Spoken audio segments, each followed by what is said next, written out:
like the influx of manuscripts of apostolic writings, for example, was just crazy in like the 19th century.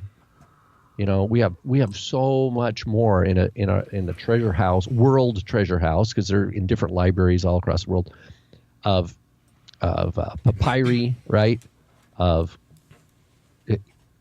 ancient manuscripts, and we can now read all of them and compare all of them, and that's Luther and Tyndale, right? Those guys would have couldn't even have dreamed of.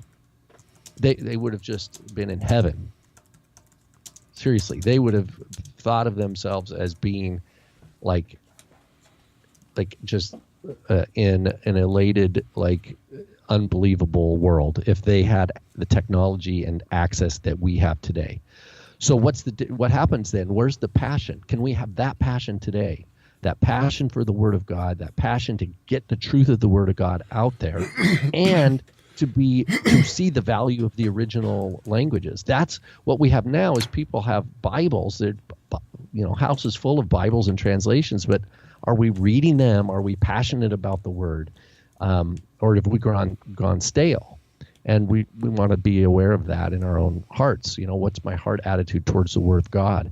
Is it, where people are being burned at the stake for having translated it so that they could, because their drive to teach and preach and get the Word of God into the hands of people so that people could think for themselves and have biblical basis for questioning what the heck the Pope is doing, right? Or what the heck these institutions are doing. Like he doesn't want to touch on any of the other subjects. He wants to go straight to the Reformation. Okay, sorry.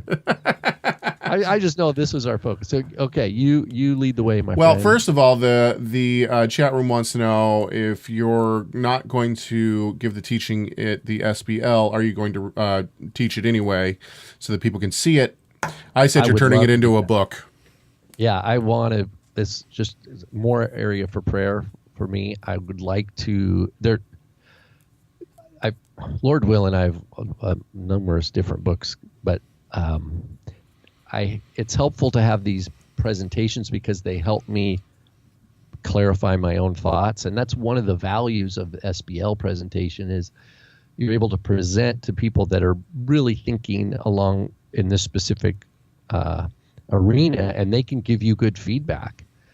And that's how we need to learn. We learn from people when we have that peer review, right? When we can present our ideas to people who are even more familiar with all the issues and the language of, for example, the Epistle to the Galatians, so that I can hear and learn, right? This is what this is about.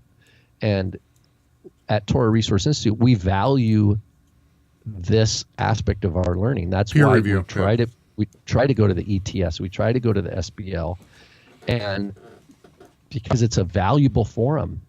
And we believe that this is part of biblical wisdom, right? Wisdom is in a multitude of counsel.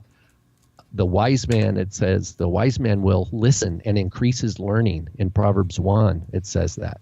So we want to be the biblical wise person, not wise in our own eyes, but wise in that we understand our need and dependence to learn from other people. And we'll happily say, this is who we're learning from. This is who we're learning from.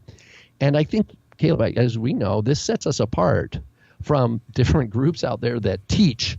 They're just teachers and they teach, but we don't know who they learned from. Did they ever even go to school? How come they're not presenting at ETS or SBL or it's like someone, for example, I know there's a rabbit trail here, but someone had a You've been on a rabbit trail since we started.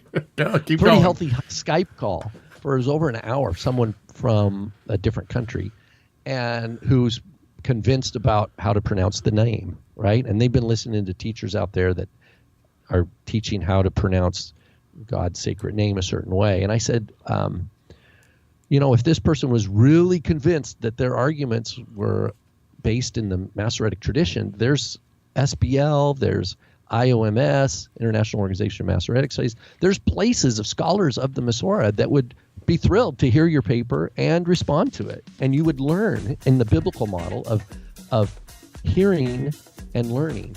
I think that sets us apart right there, is the fact that we see the value of learning as not we arrive and now we're just a teacher, but we are always happy to share who our teachers have been, where we really are grateful and we lean on them, and where we differ in our readings of certain things, and that's a big part of who we are.